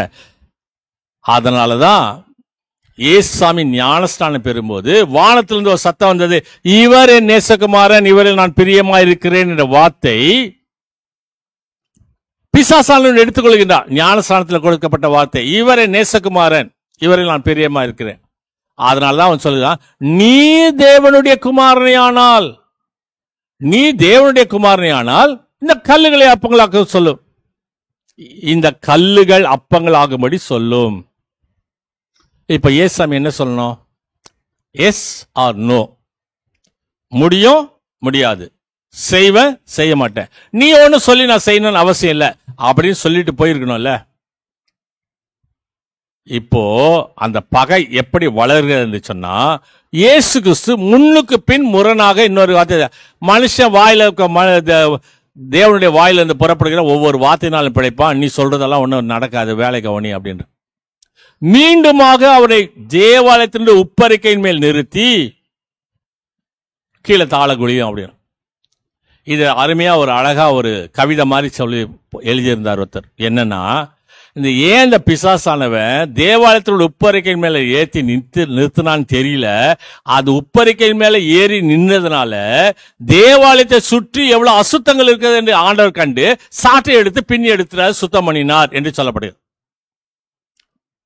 அப்போ முன்னுக்கு பின்னாக எங்க கேள்விக்கு பதில்கள் அளிக்கப்படுகிறது. ஆண்டவர் சொல்கிறார், இந்த அப்பம், இந்த கல், இந்த கல்லை அப்பமாக்கி சாப்பிடும். நான் ஏற்கனவே சொல்லியிருக்கேன், நிறைய தடவை சொல்லியிருக்கேன். திருவள்ளூர் பக்கத்தில் இருக்கக்கூடிய ஒரத்தூர் என்று சொல்லக்கூடிய கிராமத்துக்கு போகணும்னா, திருவள்ளங்காட்டில் இறங்கி அப்படி போகணும்னு சொன்னா, அங்க ரோடு எப்படில போட்டிருப்பாங்கன்னா, பன்னு இருக்குல்ல, பன்னு சைஸ்ல பெரிய பெரிய கல் இருக்கும், அப்படியே உருட்ட உருட்டியா இருக்கும். அது அப்படியே தரையில பதிச்சிருப்பாங்க. அது பார்க்கறதுக்கே பன்னு மாதிரி இருக்கும். பன்னு சின்னதா இருக்கும், இது கொஞ்சம் நல்லா பெருசா இருக்கும். அப்படிப்பட்ட சூழ்நிலையில அவன் இப்ப சொல்லியிருப்பான் போல இருக்குது, இது கல்லு பார்த்தா சாப்பிடுற மாதிரி இருக்கு, அப்பம் மாதிரி இருக்கு, அது அப்பமாக்கிட்டு எடுத்து சாப்பிட்டுருங்களேன். ஆண்டவர் சொல்றாரு, நீ சொன்ன கல்லு நான் சொல்லணும்னு அவசியம் இல்லப்பா, நான் ஒரு கல்ல சொல்றேன். மத்தேயு எழுதின சுவிசேஷம் 16வது அதிகாரம் 18வது வசனம் சொல்லுகிறது, இந்த கல்லின் மேல் என் சபையை கட்டுவேன். நீ சொன்ன கல்லுன்னா நான் ஒரு கல்லு சொல்றேன் என்று சொல்லி அந்த பகையை பெரிதாக்குகின்றார். பிசாசு கூறும் கல் வேறு, இயேசு கிறிஸ்து சொல்லக்கூடிய கல் வேறு. அது பிழைப்புக்கான கல், இது ஆதாரமான கல், தன்னைத்தானே கல் என்று சொல்கிறார். மத்தேயு எழுதின சுவிசேஷம் 21வது அதிகாரம் 42, 44 வசனங்கள் சொல்கிறது. பவுலும் பேதுருவும் மூளைக்கு தலைக்கல் என்று கிறிஸ்து சொல்கிறார். ஆகாதென்று தள்ளின கல்லே மூளைக்கு தலைக்கல்லால் ஆயிற்று. இப்படி ஒவ்வொரு சோதனையிலும் ஏட்டிக்கு போட்டியாக பதில் கூறப்படுகிறது, பகைமை வளர்கிறது, அது சிலுவைக்கு நேராக நடத்தி செல்கிறது. இன்னைக்கு வாசிக்கேட்ட சுவிசேஷ பகுதியினுடைய கடைசி பகுதி, கடைசி வசனம், யோவான் எழுதின சுவிசேஷம் 13வது அதிகாரம் 15வது வசனம் சொல்கிறது, நான் உங்களுக்கு மாதிரியை காண்பித்தேன். ஒரு மாதிரியா இல்ல, Jesus is my role model, அவர் என்னுடைய மாதிரி. 4வது வசனத்தை வாசித்தா யோவான் எழுதின சுவிசேஷம் 13வது அதிகாரம் 4வது வசனம் சொல்லுது, அவர் போஜனத்தை விட்டு எழுந்து சாப்பிட்டுட்டே இருக்கும் போது திடீர்னு எழுந்திருக்கிறார். இன்னைக்கு சாப்பிட்டுட்டே இருக்கும் போது எழுந்திருக்க ஆள் யாருனாக்கா நம்ம வீட்டு அம்மாவா தான் இருப்பாங்க. ஐயோ, நான் செஞ்ச கீரை மறந்துட்டேன், நான் செஞ்ச கூட்டை மறந்துட்டேன், நான் இதை செஞ்சு வச்சிருக்கேன், இதை எடுத்துன்னு வரேன்னு சொல்லி ஏஞ்சி போய் கூப்பிட்டு வருவாங்க. மற்றவங்க எழுந்திருக்க மாட்டாங்க. ஆனா இங்க நடைபெறுவது என்ன? இயேசு கிறிஸ்து போஜனத்தை விட்டு எழுந்துட்டார். ஏஞ்சி என்ன செய்கிறாராம்? 13வது அதிகாரம், யோவான் எழுதின சுவிசேஷம் 13வது அதிகாரம் 4வது வசனம் சொல்லுகிறது, ஆசனத்தை விட்டு எழுந்து சுயத்தை வெறுக்கக்கூடிய ஒரு அனுபவம். இன்னைக்கு நிறைய பேருக்கு சேரை விட்டு எழுந்திருக்கிறதுக்கே மனசு வர மாட்டேங்குது. அப்படி தப்பி தவறி சேரை விட்டு ஏஞ்சிட்டா இன்னும் வந்து உட்கார்ந்துருவான். மியூசிக்கல் சேர் மாதிரி மாறிடுது. அதனால இந்த சேரை பிடிச்சிக்கிட்டு கெட்டிமா உட்கார்ந்துருக்காங்க. ஆகவேதான் இயேசு சொல்றார், நான் உனக்கு மாதிரியை காண்பித்தேன். சேரை விட்டு எழுந்திருக்கணும், ஆசனத்தை விட்டு எழுந்து. இன்னைக்கு அநேகருக்கு அது முடியல. அப்படிப்பட்ட மக்களுக்காக ஆண்டவர் சொல்கிறார். 2வது காரியம் சொல்கிறது, வஸ்திரத்தை கழற்றி, முதல்ல சேரை விட்டு எழுந்திருக்கிறாரு, 2வது வஸ்திரத்தை கழட்டுகின்றார். இன்னைக்கு வஸ்திரம் என்பது என்ன? இன்னைக்கு வெளியில போறோம்னு சொன்னா நல்லா நீட்டா தீக்கா ட்ரெஸ் பண்ணிட்டு போறது. இப்போ இயேசு கிறிஸ்து அந்த வஸ்திரத்தை கழற்றி ஒரு ராஜாவுக்கு இருக்கக்கூடிய ஒரு மிக முக்கியமான, அதனாலதான் லூக்கா சுவிசேஷம் 16வது வசனத்தை வாசிக்கிறோம். ஒரு ஐஸ்வர்யன் தான், அவன் சம்பிரமாய் வாழ்ந்து வந்தான். அவன் ரத்தாம்பரம் விலையேற பெற்ற உடைகளை உடுத்தி கொண்டிருந்தான். ஒரு மனிதனுக்கு உடை என்பது மிகவும் முக்கியமானது. இந்த சூழ்நிலையில தான் 2 காரியம், ஒன்று ஆசனம், ஒன்று உடை, 2த்தையும் இயேசு துறக்கின்றார். இன்றைக்கு அந்த யாருக்கு நம்ம துறக்கிற தன்மை வருதோ அப்போதான் நீ இயேசு கிறிஸ்துனுடைய மாதிரியை பின்பற்றுகிறாய் என்பதை அறிந்து கொள். இந்த ஆசனத்தையும் இந்த உடையையும் நீ துறக்காத வரைக்கும் நீ இயேசு கிறிஸ்துனுடைய சீடனாக மாற முடியாது. இயேசு ஒரு வேலைக்காரனாக மாறினார். மாறுவது மட்டுமல்ல, துடைக்கவும் செய்தார். கால்களை துடைக்க பேதுருகிட்ட வரும்போது தான் பேதுரு சொல்லிட்டாரு, ஐயா நீங்க இதெல்லாம் செய்யலாமா? இப்போ நீ எனக்கு இடம் கொடுக்கலனா நீ என்கிட்ட பந்தியில உட்கார முடியாது. இது எங்க வருது தெரியுமா? யோவான் ஸ்நானம் சொல்றல, ஆண்டவரே நீர் வந்து என்கிட்ட ஞான ஸ்நானம் பெறலாமா? இப்போ நீ இடம் கொடு. அதே தான் இங்கேயும் சொல்லப்படுகிறது, இப்போ நீ இடம் கொடு. நம்ம பேதுருக்கு தான் கொஞ்சம் வாய் நீளம்ல. அப்படின்னா நீங்க காலை மட்டும் கழுவ, மேல இருந்து முழுசும் கழுவி விட்டுருங்க. அப்பதான் ஆண்டவர் சொல்றாரு, உன்னையும் பண்ண கழுவணும், குளித்தவன் முழுவதுமா சுத்தமா இருக்கிறான், உனக்கு கால் மட்டும் கழுவினா போதும். இன்று கால்களை கழுவதை போல அநேக வேஷம் போடுவார்கள். வேலை செய்ய முடியாது அவர்களால். வேஷம் போடலாம், வேலை செய்ய முடியாது. கிறிஸ்து கூறுவது, உங்களுக்கு நான் மாதிரியை காண்பித்தேன். என்ன மாதிரி? ஆசனத்தை உதறி தள்ளி, உடையை வெறுத்து தள்ளி, ஒரு அடிமையாக, ஒரு வேலைக்காரனாக வேலை செய்கின்றார். அந்த ஆண்டவர் சொல்கிறார், இந்த ஆடு எப்படி அந்த ஆட்டை எல்லாரும் அமர்ந்து சாப்பிடணுமோ, உட்கார்ந்து சாப்பிடணுமோ, நின்றுகிட்டே சாப்பிடணுமோ, கையில தடியில வச்சு சாப்பிடணுமோ, இடுப்புல கச்சையை கட்டி கொண்டு சாப்பிடணுமோ, அவசரமா சாப்பிடணுமோ, அதை போல இந்த ஆகாரத்தை எடுத்துக்கொள். என்னாகும் புத்தகம் 11வது அதிகாரம் 33ஆம் வசனம் சொல்கிறது, வானத்திலிருந்து வந்து இறங்கின அப்பம். 32ஆம் வசனம் சொல்லுது, அந்த மன்னா, மன்னானா என்னன்னாக்கா என்ன, அதுதான் அதனுடைய அர்த்தமே. இது என்ன? வெள்ளையா இருக்கு, தேநீட்ட பணியாரம் போல இருக்கு. நம்ம தனியான்னு சொல்றோம் இல்லையா, அந்த மாதிரி சின்ன சின்னதா இருக்கு. இது என்ன? இது என்ன?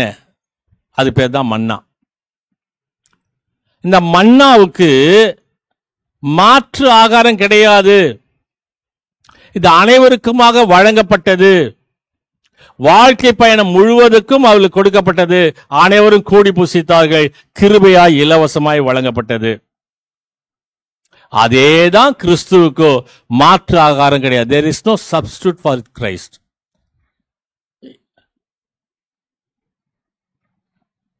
இயேசு நமக்கு தேவையான அளவுக்கு நமக்கு வழங்கப்படுகிறார். நமது வாழ்க்கை பயணம் முழுவதுக்கு வழங்கப்படுகிறார். அனைவரும் கூடி புசித்தார்கள்.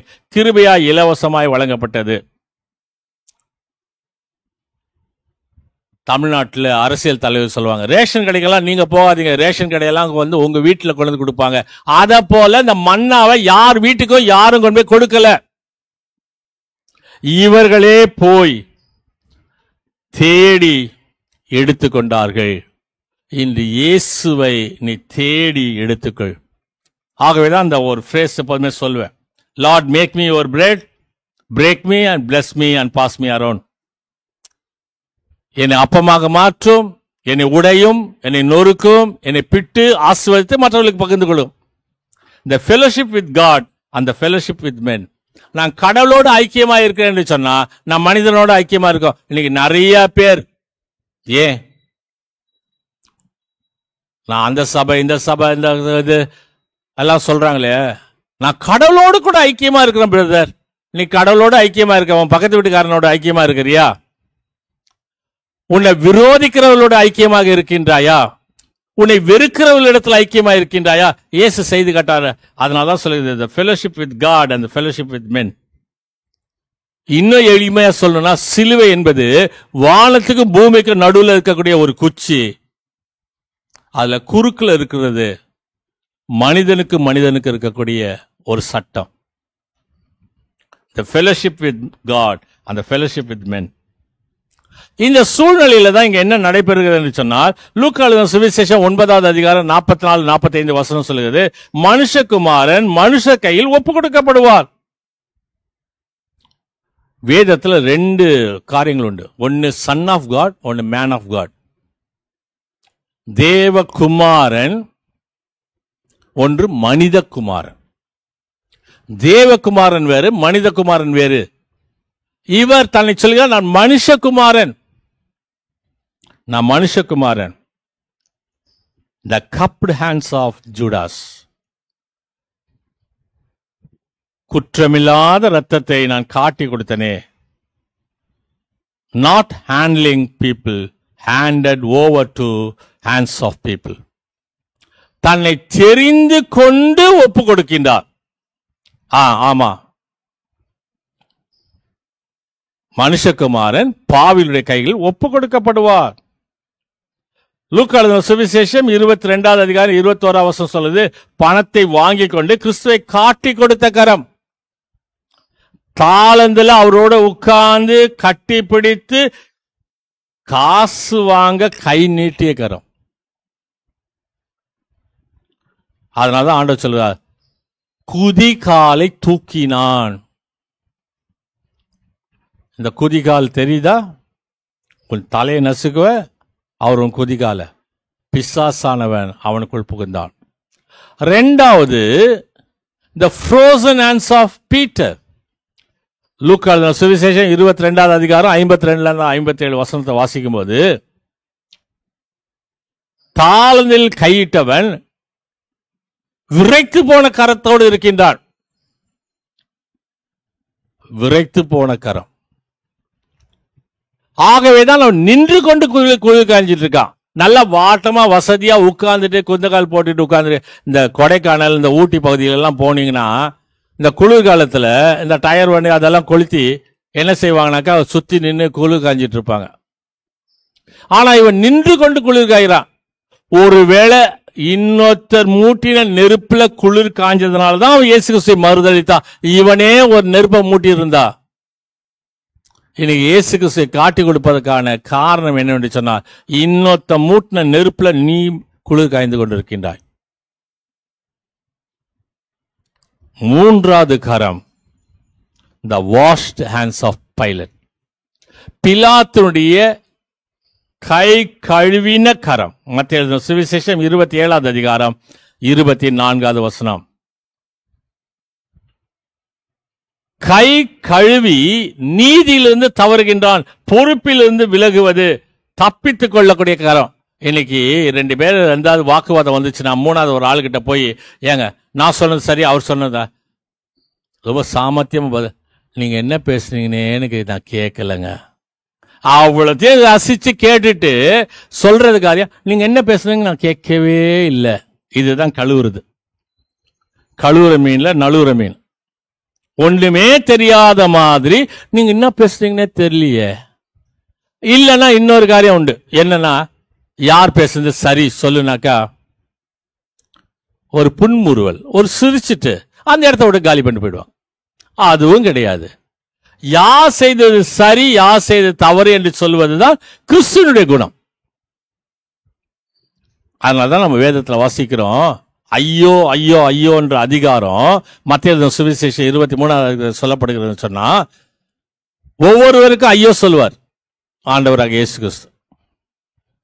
ஒன்று யூதாசனுடைய கரம், இரண்டாவது பேதுருடைய கரம், மூன்றாவது பிலாத்துடைய கரம், நாலாவது ஒரு கரம் இருக்கு, முக்கியமான கரம் இருக்குது. மத்திய சுவிசேஷம் 27 அதிகாரம் 21 23 வசனத்தை வாசித்தா, த கவுண்டட் ஹேண்ட்ஸ் ஆஃப் கிரவுட். எதுக்கு கை தூக்குறோம்னு தெரியாமலே கை தூக்கிட்டு இருப்பான். ஒரு எளிய உதாரணத்தை சொல்றேனே, ரோட்ல ஒருத்தனை போட்டு 4 பேர் அடிக்கிறாங்கன்னு வச்சா எல்லாரும் சேர்ந்து போய் அடிப்பான். ஏன்டா அடிச்ச? எனக்கு தெரியாதுங்க, எல்லாம் அடிச்சாங்க, நானும் என் பங்குக்கு ஒரு 2 அடி போட்டேன், அவ்வளவுதான். அதே போலவே எதுக்கு கை தூக்குகிறோம் என்று தெரியாமலே கை தூக்கி கொண்டு இருப்பது, தீமைக்கு நேராக கை தூக்குவது. அருமையான சகோதர சகோதரி, உன் கைகள் எதற்கு நேராக நீட்டப்படுகிறது? இயேசுவுக்கு இந்த கை இருக்க, சூமின கையை உடையவன் சுகமாக்கினவர் ஆண்டவர், தொழுநோயாளிகளை சுகமாக்கின ஆண்டவர், கண் தெரியாதவனை சுகமாக்கின ஆண்டவர், மரித்தவர்களை உயிரோடு எழுப்பின ஆண்டவர், பிசாசுகளை துரத்தின ஆண்டவர், 12 வருடம் வியாதியா இருந்த பெண்ணை சுகமாக்கின ஆண்டவர். இவங்க எல்லாருமே தான் இருந்திருப்பாங்க. ஒருவேளை அவங்க எருசலேமுக்கு வந்தாங்களா இல்லையான்னு தெரியாது, இவங்க எல்லாம் கலிலேயால சுகத்தை பெற்றவர்கள். ஆனா எதற்கு நேராக கை தூக்குகிறோம் என்று தெரியாமலே,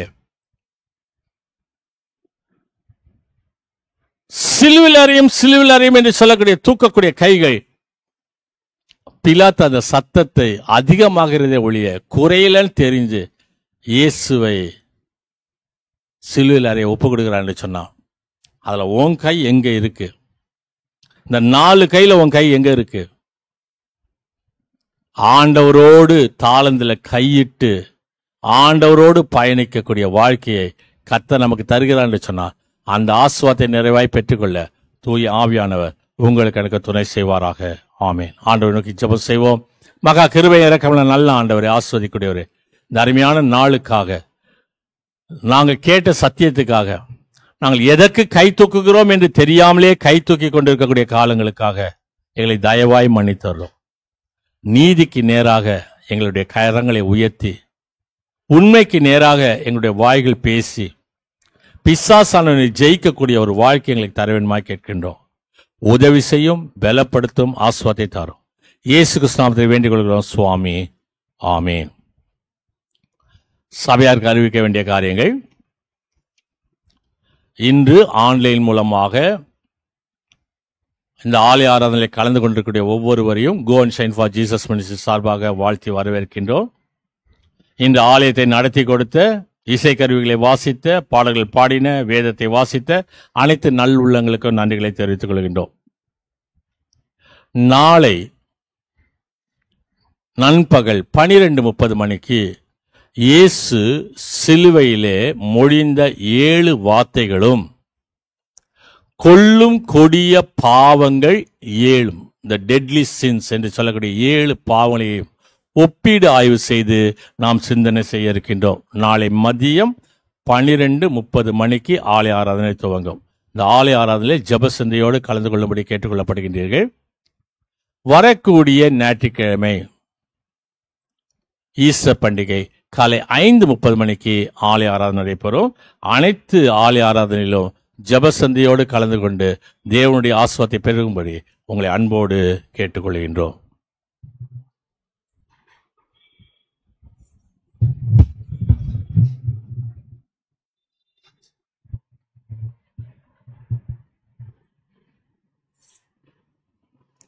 மீண்டும் கர்த்தருடைய நாமத்தை மகிமைப்படுத்தும் வண்ணம் ஞானப்பாட்டு 316 பாடுவோம். பாடும்போது நம்மையும் நம் காணிக்கைகளையும் கர்த்தருக்கென்று படைப்போம். என் அருள் நாதா இயேசுவே, சிலுவை காட்சி பார்க்கையில் பூலோக மேன்மை நஷ்டமே என்று உணர்ந்தேன் என் உள்ளத்தில் என்ற 316வது ஞானப்பாட்டை பாடுவோம்.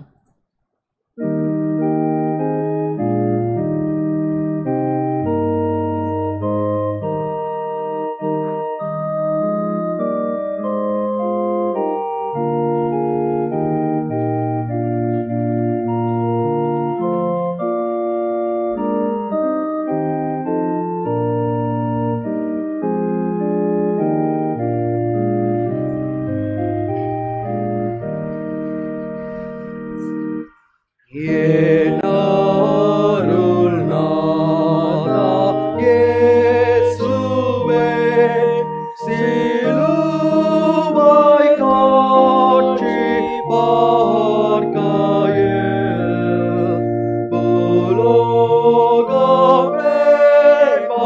கஷ்டமே என்றுணர்ந்தே ஏனுள்ளது என் மீட்பர் சிலுவையால் வேறெதை நான் பாராட்டுவேன். சிற்றின்பம் யாவும் ஆதினால் தகாததென்று தள்ளுவேன். கைத்தாலை காலிலும் இதோ ஏரான்பம் துன்பம் கலந்தே ஆய்தோடும் காட்சி போலுண்டோ உள்மொழியோ ஓ பாற்றதே சாரா சாரா காலாய்தோ அவான்புக்கு ஏமாத்திரா என் ஜீவன் செல்வம் சுகமும் என் நேசருக்கு ஆத்தியா.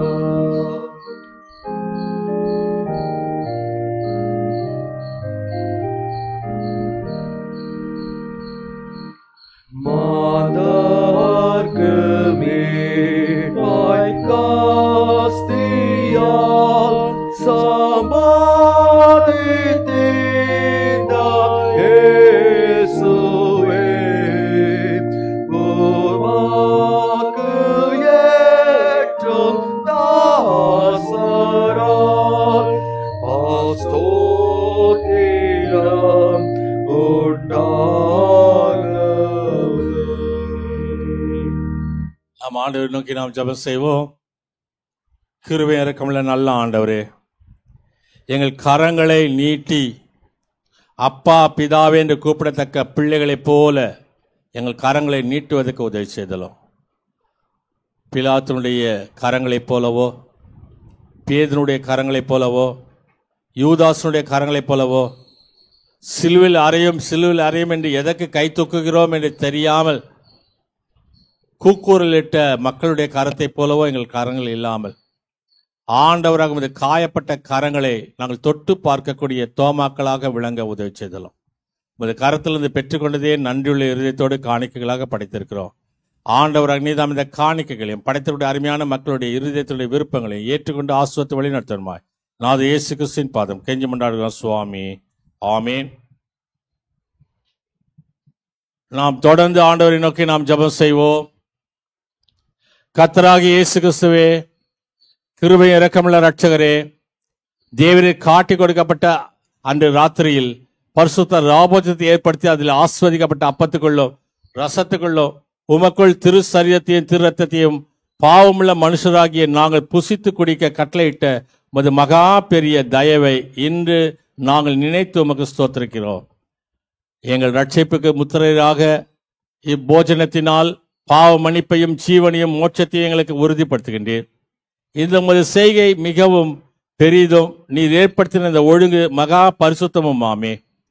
கர்த்தாவே, நாங்கள் சிலுவை என்கின்ற மிகவும் கசப்பான பாத்திரத்தை உங்களுக்கு குடிக்க கொடுத்தோம்.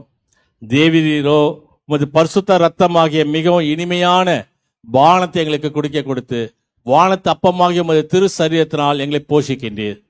இதனால் நீர் எங்களுக்கு காண்பித்த உமது மகா பெரிய சிநேகத்துக்காக உம்மை போதுமானபடி துதித்து மகிமைப்படுத்தக்கூடியவர் யார்? அன்புள்ள கர்த்தாவே, நாங்கள் அடிக்கடி ஆத்ம பசிதாகமும் பக்தியுமாய் உமது பந்திக்கு வந்து பாவ மன்னிப்புக்கென்றும் நித்திய ஜீவனுக்கென்றும் உமது திரு சரீரத்தையும் திரு ரத்தத்தையும் புசித்து குடிப்பதோடு உமது கசப்பான பாடுகளையும் மரணத்தையும் உயிர்த்தெழுதலையும் விசுவாச பக்தியாய் நினைத்து உமக்கு ஸ்தோத்திரம் செலுத்தவும், பரிசுத்த நடக்கையினால் எங்கள் ஆத்துமத்தையும் சரீரத்தையும் உமக்கு பலியாக ஒப்புக் கொடுக்கவும் தேவர் எங்களுக்கு துணை செய்ய வேண்டும் என்று முழு இருதயத்தாலும் உம்மை கெஞ்சி மன்றாடுகிறோம். ஆண்டவரே, உமது ராஜ்யத்திலே எங்களை நினைத்து நாங்கள் கடைசியிலே பரம பரதேசிலே என்றென்றைக்கு உம்மோடு இருக்கும்படி எங்களை உம்மிடத்தில் சேர்த்துக்கொள்ளும் சுவாமி. ஆமீன். பரமண்டலுக்கு எங்கள் பிதாவே, உடைய நாமம் பரிசுத்தப்படுவதாக, ராஜ்யம் வருவதாக, உடைய சித்தம் பரமண்டலில் செய்யப்படுவது போல பூமியிலும் செய்யப்படுவதாக. அன்றைய அப்பத்தை இன்று தாரும், என் கடனாளிக்கு நம்ம மன்னிக்கிறது போல நிப்பாட்டிலும் மன்னியும், எங்கள் சோதனைக்கு பிரவேசிக்கப்படாதரும் திரும்ப ரட்சித்துக்கொள்ளும். ராஜ்ய வல்ல மகிமையும் என்ன நினைக்க முடியல சுவாமி. ஆமீன். கர்த்தரானவர் உங்களோடு இருப்பாராக. அவர் உமதாவியோடும் இருப்பாராக.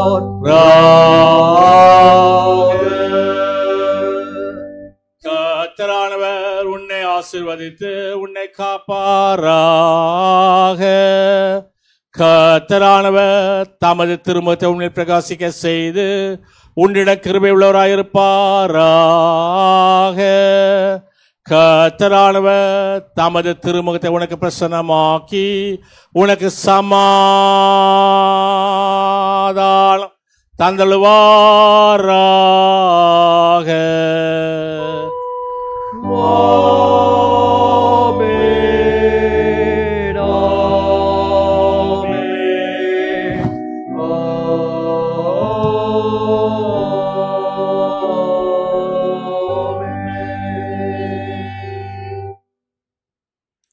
துதி பாடலாக ஞானப்பாட்டு 10 பாடுவோம். நான் என்றும் உண்மையற்ற சுவாமி, உம்மிடத்தில் விடாமல் நிலை நிற்க மெய் உபதேசத்தில் நீர் என்னை காத்திறங்கும் நிலைவரம் கொடும். இவ்வன்புக்கும் இங்கும் அங்கும் நான் உம்மை போற்றவும் என்ற ஞானப்பாட்டு 10 பாடுவோம்.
ஜெபம் செய்வோம். உலகத்தின் பாவத்தை சுமந்த தேவ ஆட்டுக்குட்டியும் எங்கள் இரட்சகருமாகிய இயேசு கிறிஸ்துவே, தேவரீர் எங்களை பாவ சிறையிலிருந்து மீட்டு கொள்ளும்படி சொல்லு கடங்காத துயரமும் வேதனையும் பாடுகளும் அடைந்து சிலுவை மரத்தில் மரணமடைந்தீர் என்பதை உம்முடைய சீஷர்கள் மூலம் எங்களுக்கு வெளிப்படுத்தினதற்காக உமக்கு ஸ்தோத்திரம் செலுத்துகிறோம். தேவரீர் எங்களுக்கு ரட்சிப்பு அருளும்படி எவ்வளவாய் துன்புற்றீர் என்பதை நாங்கள் நன்றியுள்ள சிந்தனையோடு தியானிக்கவும், சொல்லு கடங்காத உம்முடைய பாடுகளுக்கு காரணமாயிருந்த பாவத்தை விட்டுவிட்டு நேர்மையாய் நடக்கவும் எங்களுக்கு பரிசுத்த ஆவியானவரை கொண்டு துணை செய்திருள்ள வேண்டுமென்று உம்மை வேண்டிக் கொள்ளுகிறோம் சுவாமி. ஆமேன். கர்த்தர் உங்கள் போக்கையும் வாரத்தையும் இது முதல் கொண்டு என்னை காத்து காப்பாராக. ஆமேன். சுவாமி கிருபையாயிரும், கிறிஸ்துவே கிருபையாயிரும், சுவாமி கிருபையாயிரும். ஆமேன். பராபரனுக்கு ஸ்தோத்திரம்.